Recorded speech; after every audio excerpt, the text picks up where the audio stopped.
Reaction in RDS. जो पहला step है बेटा वो रेट डिटरमिनिंग स्टेप है, आरडीएस बोलते हैं, स्लो स्टेप है क्योंकि इसमें बॉन्ड ब्रेक हो रहा है।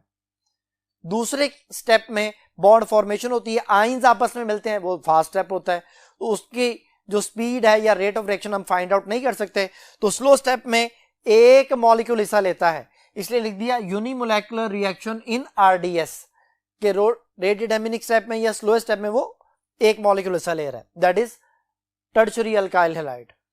फर्स्ट ऑर्डर काइनेटिक्स है, फर्स्ट ऑर्डर मीन कि उसके स्लो स्टेप में एक मॉलिक्यूल हिस्सा ले रहा है, इसलिए उसका ऑर्डर 1 है। तो उसी से रिलेटेड रेट इक्वेशन बनेगी, रेट इज इक्वल टू के R3CX पावर 1, दैट्स व्हाई इसका ऑर्डर 1 है। यहां जो पावर होती है वो ऑर्डर को डिसाइड कर रही होती है। इसमें न्यूक्लियोफाइल की स्ट्रेंथ पे ये रिएक्शन डिपेंड नहीं करता क्योंकि सारा काम कौन कर रहा है, पोलर सॉल्वेंट। सॉल्वेंट ने आयोनाइज किया, कार्बोकैटाइन बनाया, अब उस कार्बोकैटाइन पे वीक न्यूक्लियोफाइल भी अटैक कर सकता है क्योंकि पहले वाला न्यूक्लियोफाइल आयोनाइज होकर सेपरेट हो चुका है, इसलिए it does not depend upon the strength of the nucleophile. Hybridisation मैंने आपको पहले बता दिया, sp3 से sp2 होती है, रेट इक्वेशन भी डिस्कस हो गई। It is specific for tertiary alkyl halide. ये बेटा tertiary alkyl halide specifically show करते हैं, सेकेंडरी भी कर सकते हैं। अब यहां पे पॉइंट आता है जो मैंने लिखा हुआ है कि secondary alkyl halide can also show this, और मैंने आपको कुछ देर पहले यहां भी बताया था कि secondary alkyl halide can also show this. अब सेकेंडरी अल्काइल हैलाइड SN2 भी शो कर रहा है, सेकेंडरी अल्काइल हैलाइड SN1 भी शो कर रहा है, तो हम कैसे डिसाइड करें कि वो किस वक्त SN1 शो कर रहा है, किस वक्त SN2 शो कर रहा है।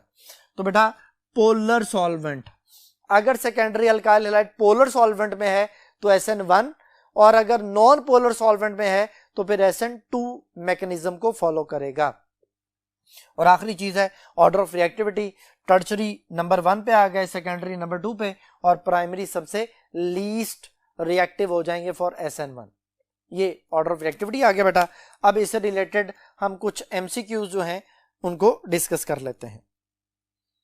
तो पहला MCQ जो है इससे रिलेटेड वो आपके सामने बेटा, इस MCQ में कहता है जी कि विच of the following statement is incorrect for SN1 and SN2। कहते हैं कौन सी बात SN1 SN2 के हवाले से इनकरेक्ट है। Mechanism reaction with respect to alkyl halide, 2 types of SN reaction. ये बेटा अब नीचे ऑप्शंस दी गई हैं। SN1 पहली ऑप्शन लिखी हुई है SN1 के नीचे, इट इज यूनिमोलेकुलर रिएक्शन। फिर उसी तरफ दूसरी तरफ जो है वो SN2 मैकेनिज्म रिएक्शन, उसके नीचे पहली ऑप्शन है इट इज बायोमोलेकुलर रिएक्शन। पहली बात सही है बेटा। सेकंड ऑप्शन है SN1 के नीचे लिखा हुआ सेकंड ऑर्डर रिएक्शन, तो ये गलत हो गया। SN1 फर्स्ट ऑर्डर है, SN2 सेकंड ऑर्डर है, और SN2 के नीचे फर्स्ट ऑर्डर लिखा हुआ है, तो ये बातें उलट लिखी हुई हैं और ये इनकरेक्ट स्टेटमेंट होगी बेटा, ये आंसर है। चार्ली ऑप्शन है order of the ease of SN1 mechanism reaction is R3CX, यानी टर्शियरी नंबर 1, फिर सेकेंडरी, देन प्राइमरी, और order of the ease of SN2 mechanism उसमें प्राइमरी नंबर 1 पे, देन सेकेंडरी, देन टर्शियरी। तो Charlie option ठीक है बेटा। डेल्टा ऑप्शन है it involve 50% inversion and 50% retention of configuration. मैंने भी आपको SN1 में बताया कि 50% इन्वर्जन होती है, 50% रिटेंशन होती है, और जो SN2 था उसमें बताया था कि 100% इन्वर्जन होती है। तो डेल्टा ऑप्शन भी ठीक है। तो इस क्वेश्चन में अल्फा चार्ली डेल्टा ठीक है, बीटा इनकरेक्ट है, तो इसका आंसर हो गया बीटा ऑप्शन। नेक्स्ट क्वेश्चन है बेटा, विच of the following factor does not effect SN1 mechanism reaction.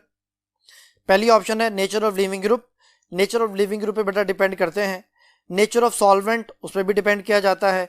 Structure of alkyl halide, tertiary alkyl halide होंगे तो ज्यादा जल्दी SN1 रिएक्शन शो करेंगे, ये इस पर भी डिपेंड कर रहा है बेटा। स्ट्रेंथ ऑफ अटैकिंग न्यूक्लियोफाइल, तो यहाँ पे मैंने भी पॉइंट समझाया था आपको कि SN1 रिएक्शन जो है वो स्ट्रेंथ ऑफ अल्काइल हैलाइड पे डिपेंड नहीं करता, तो फिर इसका आंसर हो गया डेल्टा ऑप्शन। जो बेटा आखिरी पॉइंट मैंने आपको बता दिया है, बोर्ड पे भी लिखा हुआ है, 50% chance of inversion of configuration and 50% chance of retention of configuration इसमें होता है। दोनों चीजें 50-50 हैं, इसलिए इसको रेसिमिक मिक्सचर बोला जाता है। जी बेटा अब नेक्स्ट कॉन्सेप्ट के लिए हम दोबारा से 1 बोर्ड की तरफ चलते हैं। जी बेटा नेक्स्ट टॉपिक है बीटा एलिमिनेशन रिएक्शन। बेटा बीटा एलिमिनेशन रिएक्शन का ये नाम क्यों रखा गया है? एलिमिनेशन का मतलब है carbon to carbon double bond का बनना।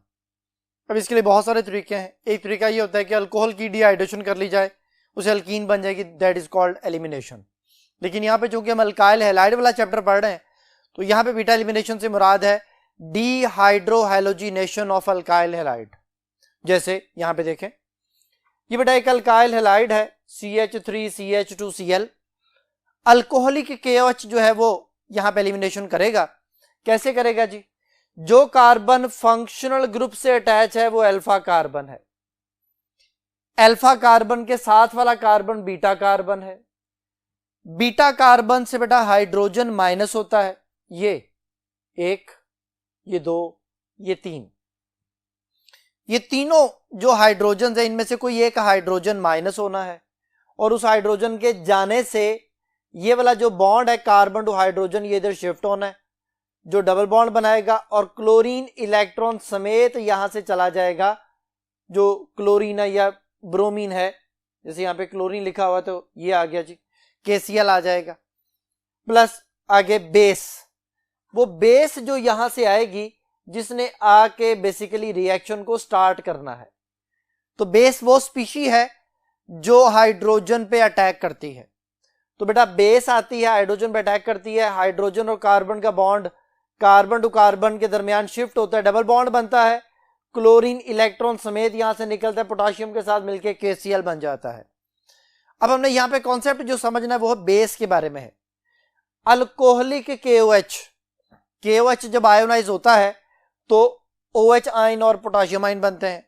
OH आयन एक जो ना बेस के तौर पे ऐड कर सकता है, लेकिन अल्कोहल जब आयोनाइज होती है तो एथोक्साइड और H आयन बनते हैं।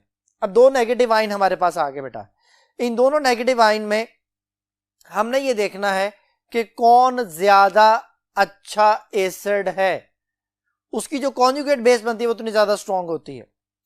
तो इन दोनों में ये जो हमारे पास दोनों नेगेटिव आयन आए, इनमें ये ज्यादा अच्छी कॉन्जुगेट बेस है। ये दोनों जो है ना वो आपस में आयोनाइज होने के बाद आयन्स बने, ये भी आयोनाइज होकर आयन बना, ये भी आयोनाइज होकर आयन बन गया।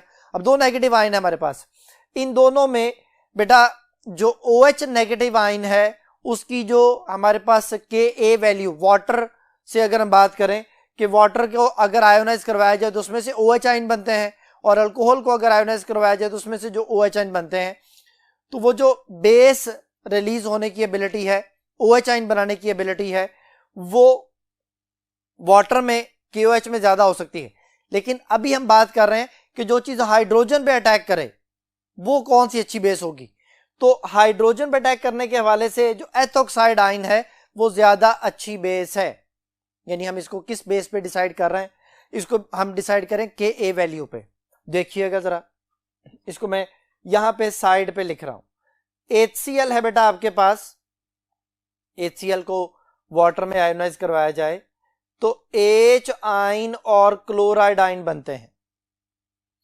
इसी तरह से वाटर है, वाटर अगर आयोनाइज होता है तो H आयन और OH आयन बनेंगे। अब यहां पे दो नेगेटिव आयन आए, एक बेटा क्लोराइड आयन नेगेटिव आयन है और एक OH नेगेटिव आयन है। हमने ये देखना है कि यहां पे कॉन्जुगेट बेस, ये जो Cl नेगेटिव है और ये जो OH नेगेटिव है, इन दोनों में डिसाइड करना है कि कॉन्जुगेट बेस कौन सी ज्यादा बेहतर है। तो बेटा स्ट्रॉन्ग एसिड की कॉन्जुगेट बेस हमेशा वीक होती है, क्योंकि जो HCl वो एक अच्छा एसिड है, वो फौरन आयोनाइज होगा, वो 100% आयोनाइज होगा। ये जो क्लोरीन है इसका दोबारा H आयन एक्सेप्ट करके रिएक्शन को वापस लेके आना स्लो होगा, क्योंकि क्लोरीन ने तो हाइड्रोजन से जान छुड़वाई है, वो तो फौरन H आयन को छोड़ देगा। वाटर अपने H आयन को जल्दी नहीं छोड़ता, यानी अगर OH को मौका मिले तो फौरन H आयन को एक्सेप्ट कर लेगी। इसी तरह से बेटा इसका मतलब ये हुआ कि इन दोनों में वीक एसिड कौन सा था, ये तो स्ट्रॉन्ग एसिड हो गया और ये वीक एसिड हुआ। तो वीक एसिड की कॉन्जुगेट बेस स्ट्रॉन्ग होती है। इसी तरह से यहां पे अगर बात की जाए तो इन दोनों में वीक एसिड कौन सा है, तो बेटा अल्कोहल वीक एसिड है इसके मुकाबले में, KOH के मुकाबले में। तो फिर ये जब आयोनाइज होता है H आयन छोड़ता है और C2H5O नेगेटिव आयन बनाता है, एथोक्साइड आयन हम इसे कहते हैं। ये जो कॉन्जुगेट बेस है ये बहुत स्ट्रॉन्ग बेस बन जाती है। अब स्ट्रॉन्ग बेस मतलब ये H आयन पे फौरन अटैक करती है, क्योंकि ये वीक एसिड था। ये कॉन्सेप्ट, ये वीक एसिड, इसकी कॉन्जुगेट बेस इंतहाई स्ट्रॉन्ग। अब ये बेस, दिस वन, ये बेस है जिसको मैं यहां पे लिख रहा हूं C2H5O नेगेटिव। अभी हमने कुछ देर पहले जब डिस्कस किया था न्यूक्लियोफिलिक सब्स्टिट्यूशन रिएक्शन, तो न्यूक्लियोफाइल भी बेटा नेगेटिव आयन होता है, ये भी नेगेटिव आयन है। तो बच्चे के ज़हन में सवाल आता है कि बेस में और न्यूक्लियोफाइल में क्या फर्क है। जो चीज कार्बन पे अटैक कर रही होती है वो न्यूक्लियोफाइल होती है, जो हाइड्रोजन पे अटैक कर रही होती है वो बेस होती है। ये बेटा एक बड़ा नेगेटिव आयन है, नेगेटिव आयन है, ये कार्बन पे अटैक नहीं कर सकता। क्यों नहीं अटैक कर सकता बेटा? ये क्लोरीन है। अगर मैं फर्ज करें जी एथोक्साइड आयन को इधर लिखता हूं तो ये एक बड़ा नेगेटिव आयन है, ये अल्फा कार्बन पे अटैक नहीं कर सकता। क्यों? क्योंकि ये क्लोरीन सामने मौजूद है, दे रिपेल ईच अदर। ये ऑपोजिट साइड पे आया, अब अगेन एटॉमिक साइज आयनिक साइज तो नहीं रहना है उसका, वो आके उस कार्बन पे अटैक नहीं कर सकता क्योंकि दरमियान में ये CH3 आ रहा है। तो फिर इस C2H5O नेगेटिव एथोक्साइड आयन का आसान शिकार है वो हाइड्रोजन जो बीटा कार्बन से अटैच है। तो बीटा कार्बन से जुड़ने वाला हाइड्रोजन, जो 3 हाइड्रोजन है, किसी एक पे ये अटैक करता है, अटैक करके हाइड्रोजन को निकालता है, अपने साथ जोड़ के ये BH बन गया, बेस ने हाइड्रोजन एक्सेप्ट कर लिया और वो बॉन्ड इधर शिफ्ट हुआ। उस बॉन्ड के अंदर शिफ्ट होने से carbon to carbon double bond बना और क्लोरीन इलेक्ट्रॉन लेके सेपरेट हो गया। ये है बीटा एलिमिनेशन। इसमें 2 मॉलिक्यूल इस्तेमाल हुए, इसलिए इसको बायमोलेकुलर एलिमिनेशन का नाम दिया जाता है। ये बीटा एलिमिनेशन की फर्स्ट टाइप आ गई हमारे पास, बायमोलेकुलर एलिमिनेशन रिएक्शन। ये हमेशा प्राइमरी अल्काइल हैलाइड के लिए होगी। इसमें वो सारे पॉइंट्स आ जाएंगे जो हमने SN2 में पढ़े थे, वो सारे पॉइंट इसमें आ जाएंगे। क्या क्या पॉइंट थे कि ये एक बायोमोलेकुलर रिएक्शन है, सेकंड ऑर्डर काइनेटिक्स को फॉलो करता है, हाइब्रिडाइजेशन कार्बन की sp3 से sp2 में चेंज होती है। हम इसमें जो रेट ऑफ रिएक्शन है वो अल्काइल हैलाइड और बेस पे उसकी कंसंट्रेशन पे डिपेंड कर रहा होता है। It is specific for primary alkyl halide but secondary can also show this. ये सारी बातें आ जाएंगी, लेकिन इसमें वो इन्वर्जन ऑफ कॉन्फिगरेशन वाला टॉपिक नहीं आना। अब आते हैं E1 पे। E1 और SN1 के पॉइंट सेम है। E1 और SN1 दोनों इकट्ठे चल रहे होते हैं। क्यों? क्योंकि E1 और SN1 दोनों टर्शरी अल्काइल हैलाइड के लिए होते हैं। टर्शरी अल्काइल हैलाइड है पोलर सॉल्वेंट, हम इसमें ऐड करते हैं पोलर सॉल्वेंट लाइक वाटर, उसमें ये आयोनाइज होता है, कार्बोकैटाइन बनता है, हैलाइड आयन सेपरेट हो जाता है। अब उस कार्बोकैटाइन को जो कार्बन के साथ 3 CH3 थे, अगर कार्बन पर न्यूक्लियोफाइल अटैक कर दे तो वो न्यूक्लियोफिलिक सब्स्टिट्यूशन रिएक्शन। लेकिन अगर हाइड्रोजन पर अटैक करे, ये जो कार्बन के साथ 3 CH3 है, ये 2 CH3 वैसे के वैसे ही आ गए, ये तीसरे CH3 को एक्सपैंड करके लिखा है बेटा। बेस आके अटैक करती है उस हाइड्रोजन पे, दैट इज बीटा हाइड्रोजन। उस हाइड्रोजन को यहां से रिमूव करती है, ये बॉन्ड इधर शिफ्ट होता है, carbon to carbon double bond आ जाता है, कार्बन के साथ 2 हाइड्रोजन, डबल बॉन्ड कार्बन के साथ 2 CH3, ये बेटा अल्कीन बन गया। साथ वो बेस जो है वो हाइड्रोजन के साथ सेपरेट हो गई। तो इसमें भी सारी बातें वही आ जाएंगी। क्या जी कि फर्स्ट स्टेप जो है वो बॉन्ड ब्रेकिंग का है, स्लो स्टेप है, रेट डिटर्मिनिंग है, उसमें सिर्फ अल्काइल हैलाइड है, इसलिए रेट ऑफ रिएक्शन एक मॉलिक्यूल यानी टर्शरी अल्काइल हैलाइड पर डिपेंड कर रहा है। दूसरे नंबर पे सेकंड रिएक्शन फास्ट होता है, उसमें एलिमिनेशन होती है, हाइब्रिडाइजेशन कार्बन की चेंज होती है, पोलर सॉल्वेंट को यूज किया जाता है। इसमें बस वो पॉइंट नहीं आना कि जी रिटेंशन और इन्वर्जन ऑफ कॉन्फिगरेशन हो रही होती है, वो यहाँ पे नहीं आना, क्योंकि carbon to carbon double bond बनने की वजह से, हाइब्रिडाइजेशन के चेंज होने की वजह से उसकी जो शेप है वो ट्राइगोनल प्लेनर बन चुकी है। अब ये ट्राइगोनल प्लेनर में जो कार्बन डबल बॉन्डेड कार्बन है वो ट्राइगोनल प्लेनर शेप को फॉलो कर रहा होता है। ये तो आ गया इसका कॉन्सेप्ट। अब एक जो कॉन्सेप्ट है वो ये कि E1 और SN1 दोनों एक दूसरे के कंपीटिंग रिएक्शन है। कंपीटिंग रिएक्शन मीन दोनों इकट्ठे चल रहे होते हैं, यानी पहला स्टेप दोनों का सेम है। सेकंड स्टेप में हमारे पास अल्कीन भी बन रहा होता है, और अगर फर्ज करें कि वो बेस की जगह पे आप OH लगा दें तो OH का लगने से अल्कोहल भी बनना शुरू हो जाएगा। तो अल्कोहल भी बन रहा होता है, अल्कीन भी बन रहा होता है, दोनों फिर एक दूसरे के कंपीटिंग रिएक्शन या साइड रिएक्शन कहलाते हैं कि दोनों ही चल रहे हैं, दोनों में ही जो है हमारे पास प्रोडक्ट्स हासिल हो रहे होते हैं। तो फिर हम ये कहते हैं कि E1 और SN1 में फर्स्ट स्टेप सेम होता है। अब बेटा इससे रिलेटेड कुछ MCQs हैं, हम उनको डिस्कस करने से पहले एक कंपैरिजन बेटा आपके सामने स्क्रीन पर नजर आ रहा है, difference between E2 and E1 mechanism. E1 जो है वो यूनिमोलेकुलर है, जैसे बता दिया मैंने, SN1 की तरह से है, और E2 SN2 की तरह से बायोमोलेकुलर है। E1 का ऑर्डर फर्स्ट ऑर्डर रिएक्शन होगा और E2 का जो है वो सेकंड ऑर्डर रिएक्शन काइनेटिक्स को फॉलो कर रहा होगा। जो E1 है वो 2 स्टेप में कंप्लीट होता है। फर्स्ट स्टेप कार्बोकैटायन की फॉर्मेशन और सेकंड स्टेप में बेस अटैक करती है। जो E2 है वो सिंगल स्टेप में कंप्लीट हो जाता है। इसी तरह से E1 टर्शरी के लिए सबसे ज्यादा फास्ट, सेकेंडरी के लिए उससे कम और प्राइमरी के लिए सबसे कम, और जो E2 है वो प्राइमरी के लिए सबसे ज्यादा फास्ट, फिर secondary, then tertiary alkyl halide के लिए फॉलो करेगा। तो जी बेटा अब इससे रिलेटेड एमसीक्यूज देखें। पहला एमसीक्यू आपके सामने है, dehydration of alcohol to form an alkene is an example of dash reaction. जी बेटा मैंने अभी आपको बताया था कि एलिमिनेशन की बहुत सारी टाइप्स हैं। अल्कोहल की डिहाइड्रेशन से भी अल्कीन बनता है, तो ये एलिमिनेशन रिएक्शन होता है। पहली ऑप्शन ही एलिमिनेशन है और यही इसका आंसर है, क्योंकि बीटा ऑप्शन जो है वो सब्स्टिट्यूशन है। डिहाइड्रेशन में सब्स्टिट्यूशन नहीं होती बल्कि carbon to carbon double bond बनता है। चार्ली ऑप्शन जो है वो ऑक्सीडेशन, वो भी नहीं हो रही। कंडेंसेशन भी यहाँ पे नहीं हो रही। कंडेंसेशन रिएक्शन वो रिएक्शन होता है जिसमें दो मॉलिक्यूल्स एक दूसरे के साथ जुड़ते हैं with the removal of water, carbon dioxide या अमोनिया। तो फिर इस क्वेश्चन का आंसर एलिमिनेशन यानी अल्फा ऑप्शन।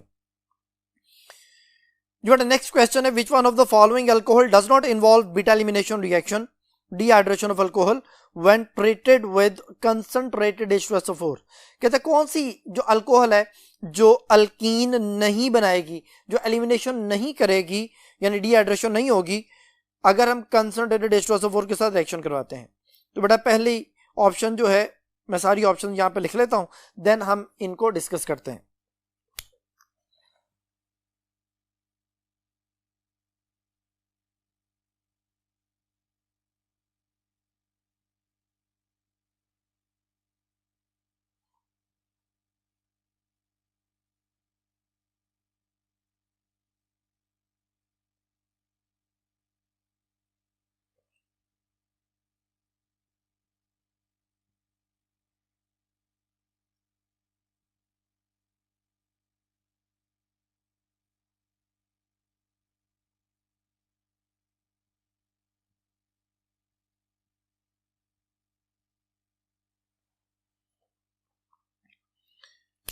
जी बेटा ये मैंने सारी ऑप्शंस यहाँ पे लिख ली हैं।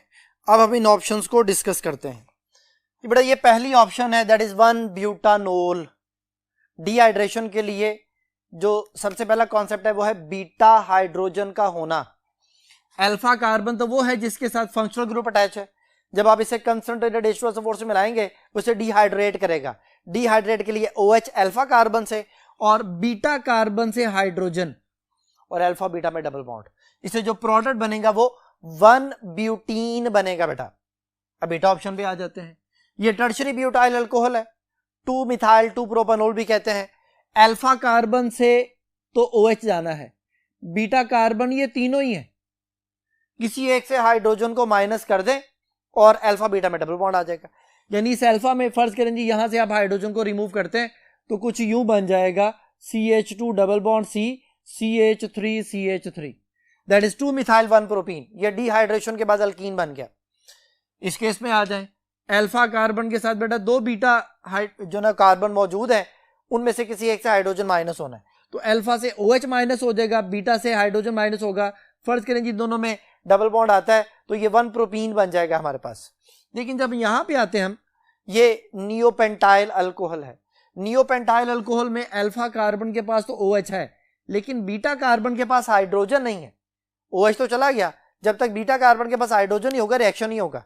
तो ये जो नियोपेंटाइल अल्कोहल है जिसको 2,2-डाइमिथाइल 1-प्रोपेनॉल भी कहते हैं, ये कंसंट्रेटेड H2SO4 से डिहाइड्रेट नहीं होगा।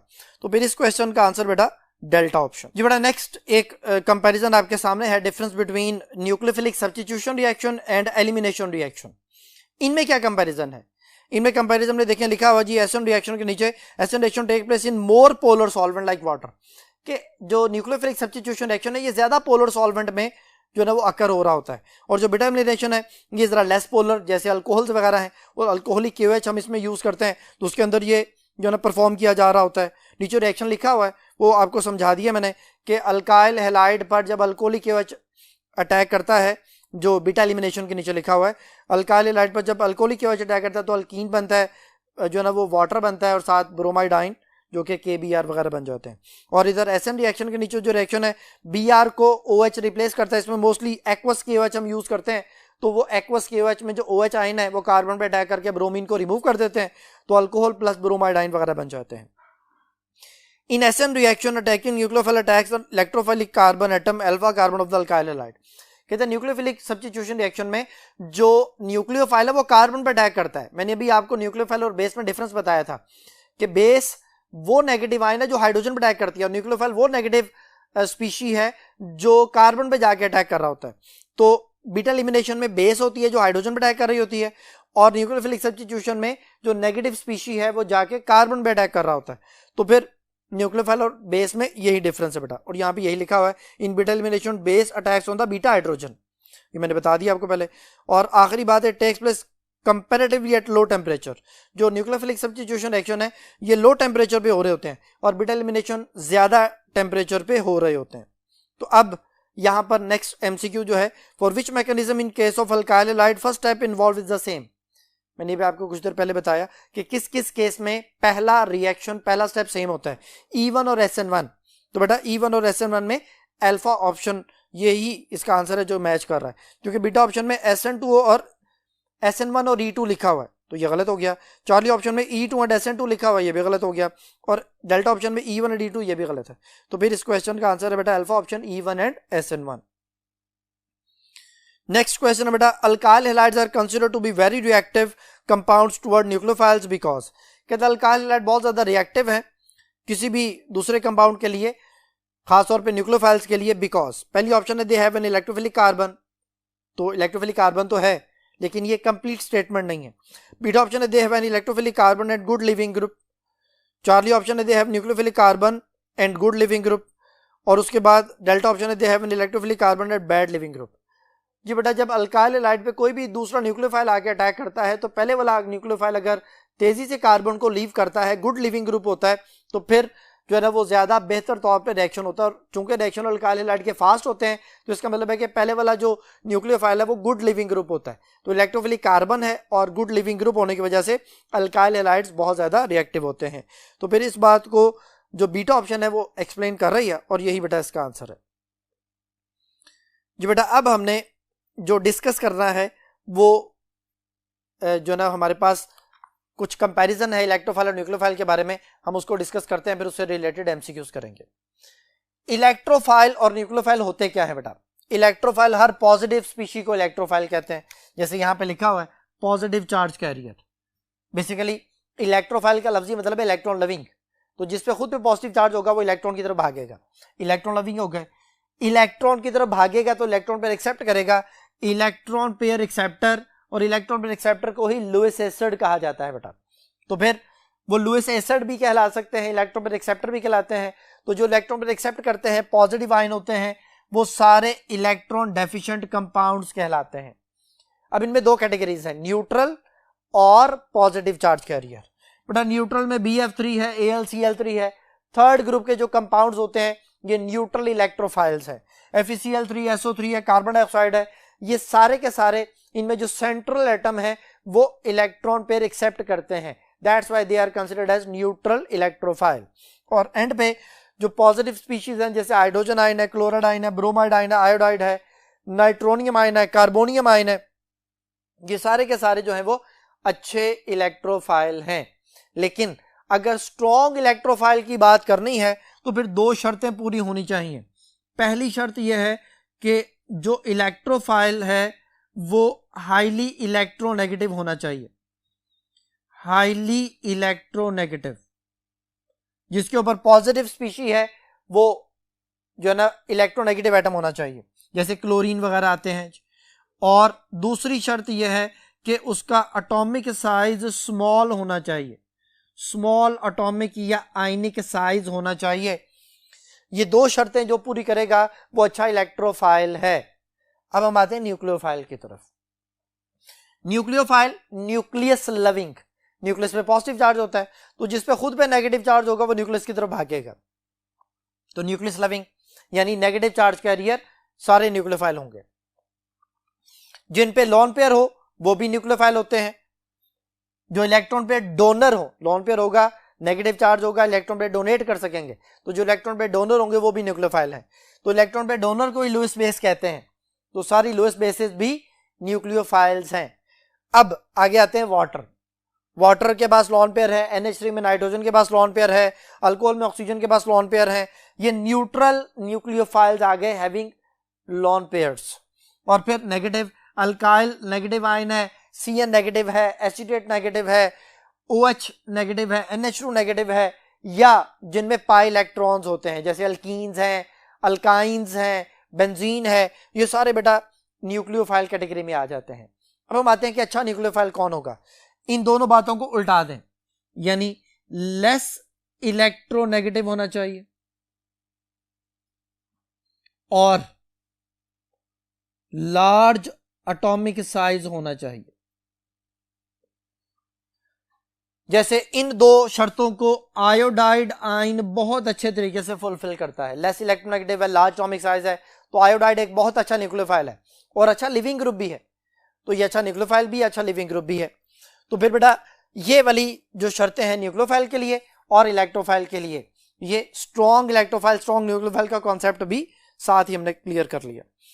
अब जो हमारे पास क्वेश्चन है इसी से रिलेटेड है, which of the following is a comparatively weaker nucleophile. कहते हैं कौन सा ज्यादा वीक न्यूक्लियोफाइल है। मैंने भी बताया अच्छे न्यूक्लियोफाइल की शर्तें हैं large atomic size, less electronegative. तो इसका मतलब है जो मोर इलेक्ट्रोनेगेटिव होगा, जो स्मॉलर एटॉमिक साइज में होगा, वो वीक न्यूक्लियोफाइल हो जाएगा। जैसे पहली ऑप्शन है CH3 नेगेटिव, फिर दूसरी ऑप्शन है बेटा NH2 नेगेटिव, तीसरी ऑप्शन है OH नेगेटिव और लास्ट ऑप्शन है फ्लोराइड नेगेटिव। फ्लोराइड बेटा पूरे पीरियोडिक टेबल में सबसे ज्यादा इलेक्ट्रोनेगेटिव है। इसका मतलब अगर इस पर नेगेटिव चार्ज हो भी तो ये किसी को डोनेट नहीं करेगा, ये एक वीक बेस है, ये इलेक्ट्रॉन पे जो है डोनर नहीं है, अच्छा डोनर नहीं है। तो it should be weakest nucleophile और इसका आंसर भी यही है बेटा, डेल्टा ऑप्शन। अब अगर ऑर्डर पूछा जाए तो सबसे ज्यादा जो अच्छा न्यूक्लियोफाइल है वो CH3 नेगेटिव है क्योंकि लेस इलेक्ट्रॉन नेगेटिविटी है उसकी। उसके बाद जो है ना दूसरे नंबर पे NH2 नेगेटिव आएगा, तीसरे नंबर पे OH नेगेटिव आएगा और लास्ट पे फ्लोराइड आ जाएगा। तो अगर यहाँ पे वो हमसे पूछता कि स्ट्रॉन्गर न्यूक्लियोफाइल कौन सा है तो CH3 नेगेटिव, उसने वीकर न्यूक्लियोफाइल पूछा तो फ्लोराइड नेगेटिव यानी डेल्टा ऑप्शन। ये बड़ा नेक्स्ट क्वेश्चन है, select the nucleophile from the following example. कहता है न्यूक्लियोफाइल को आप सिलेक्ट करें। पहली ऑप्शन है NH4 पॉजिटिव आ गया, ये तो न्यूक्लियोफाइल नहीं है। फिर दूसरी ऑप्शन है BF3, अभी बताया था आपको, ये भी इलेक्ट्रोफाइल होता है। चारली ऑप्शन है NH3, इसके ऊपर कोई पॉजिटिव चार्ज नहीं है, लॉन पेयर होता है, ये ही न्यूक्लियोफाइल है बेटा। डेल्टा ऑप्शन है NO2 पॉजिटिव नाइट्रोनियम आयन है, ये भी पॉजिटिव चार्ज कैरियर है, ये भी इलेक्ट्रोफाइल है। तो अल्फा बीटा डेल्टा ये इलेक्ट्रोफाइल्स हैं और जो न्यूक्लियोफाइल है वो चार्ली ऑप्शन है बेटा। नेक्स्ट क्वेश्चन है, all of the following are nucleophile except. कहते हैं सारे न्यूक्लियोफाइल हैं सिवाय एक के। पहली ऑप्शन है वाटर, न्यूक्लियोफाइल है। दूसरी ऑप्शन है अमोनिया, न्यूक्लियोफाइल है। तीसरी ऑप्शन AlCl3, ये न्यूट्रल इलेक्ट्रोफाइल है बेटा। और डेल्टा ऑप्शन OH नेगेटिव, ये है न्यूक्लियोफाइल। तो यहां पे वो कह रहा था कि सारे न्यूक्लियोफाइल हैं सिवाय एक के। तो अल्फा भी न्यूक्लियोफाइल, बीटा भी न्यूक्लियोफाइल, डेल्टा भी न्यूक्लियोफाइल। AlCl3 जो इलेक्ट्रोफाइल है, न्यूट्रल इलेक्ट्रोफाइल की कैटेगरी में आता है और यही बेटा इसका आंसर है चार्ली ऑप्शन। नेक्स्ट क्वेश्चन में कहता है which of the following is the most stable carbocation. जी बेटा ये हमने पहले लेक्चर में भी डिस्कस किया था कि जो कार्बोकैटाइन की स्टेबिलिटी का ऑर्डर है, टर्शियरी कार्बोकैटाइन सबसे ज्यादा स्टेबल होता है, उसके बाद जो है वो हमारे पास सेकेंडरी कार्बोकैटाइन आता है, देन प्राइमरी कार्बोकैटाइन आता है और फिर जो है वो नर्सरी कार्बोकैटाइन आ जाता है। तो यहाँ पे सबसे स्टेबल उसने पूछा हमसे। अब जो ऑप्शन हमारे पास है बेटा, उन ऑप्शन में पहला तो टर्शियरी कार्बोकैटाइन है, सबसे स्टेबल इसे होना चाहिए था। बीटा ऑप्शन में सेकेंडरी कार्बोकैटाइन है, ये दूसरे नंबर पे आ गया। चार्ली ऑप्शन बेंजीन आ गया बेटा, फिनाइल के साथ CH2 पॉजिटिव, ये बेंजाइल कार्बोकैटाइन है, जिसमें बेंजीन आ जाए वो सबसे ज्यादा स्टेबल कार्बोकैटाइन बन जाता है। तो फिर नंबर 1 पे बेंजीन कंटेनिंग कार्बोकैटाइन, दूसरे नंबर पे टर्शियरी, तीसरे नंबर पे सेकेंडरी, चौथे नंबर पे प्राइमरी, देन पांचवें नंबर पे जाके नर्सरी कार्बोकैटाइन यानी CH3 पॉजिटिव आएगा। तो फिर यहाँ पे जो आंसर है डेल्टा ऑप्शन में तो प्राइमरी कार्बोकैटाइन है, तो फिर यहाँ पे जो आंसर है वो चार्ली ऑप्शन होगा बेटा, अल्फा नहीं होगा। तो इस क्वेश्चन का आंसर चार्ली यानी बेंजाइल कार्बोकैटाइन। नेक्स्ट क्वेश्चन है which of the following is a strong nucleophile. कौन सा सबसे ज्यादा स्ट्रॉन्ग न्यूक्लियोफाइल है? लार्ज साइज, लेस इलेक्ट्रोनेगेटिविटी, ये दो शर्तें मैंने बताई थी। पहली ऑप्शन है Cl नेगेटिव, दूसरी ऑप्शन है Cl पॉजिटिव, तीसरी ऑप्शन है Cl2 और लास्ट ऑप्शन है Cl। जो लास्ट ऑप्शन है वो तो फ्री रेडिकल है, वो तो कैटेगरी से बाहर निकालते हैं। अब Cl पॉजिटिव बीटा ऑप्शन है, ये भी इलेक्ट्रोफाइल है कैटेगरी से बाहर। अब अल्फा और चार्ली, जो चार्ली ऑप्शन है वो Cl2 है, लोन पेयर होता है उसके पास, लेकिन वो मॉलिक्यूल है, स्टेबल हो चुका हुआ है। और जो अल्फा ऑप्शन है वो क्लोराइड आइन है, उसमें नेगेटिव आइन है, यानी अपने जो उसके इलेक्ट्रॉन थे उससे ज्यादा एक इलेक्ट्रॉन, एक्स्ट्रा इलेक्ट्रॉन है। तो इसका मतलब ये हुआ कि it has ability to donate electron most readily, ये ज्यादा जल्दी तेजी से इलेक्ट्रॉन पेयर जो है ना वो डोनेट करेगा, नेगेटिव चार्ज यानी इलेक्ट्रॉन पेयर है वो उसे डोनेट करेगा, तो ज्यादा अच्छा जो ना न्यूक्लियोफाइल बन जाएगा। तो सबसे अच्छा न्यूक्लियोफाइल यहाँ पे अल्फा ऑप्शन बना, क्लोराइड आइन बेटा। नेक्स्ट क्वेश्चन बेटा, select nucleophile from the following example. कहते हैं न्यूक्लियोफाइल आप बताएं जो एग्जांपल्स दी गई हैं। अल्फा ऑप्शन है कार्बन डाइऑक्साइड, ये न्यूट्रल इलेक्ट्रोफाइल है। बीटा ऑप्शन NH2 नेगेटिव, ये बेटा न्यूक्लियोफाइल है। चार्ली ऑप्शन जो है वो NO2 पॉजिटिव है, इलेक्ट्रोफाइल। और डेल्टा ऑप्शन NH4 पॉजिटिव, ये भी इलेक्ट्रोफाइल। तो फिर यहां पर NH2 नेगेटिव जो कि न्यूक्लियोफाइल है, यानी बीटा ऑप्शन बेटा। ये था बेटा आज का लेक्चर। उम्मीद है कि आपको ये सारी बातें समझ आ गई होंगी। नेक्स्ट लेक्चर तक के लिए अल्लाह हाफिज।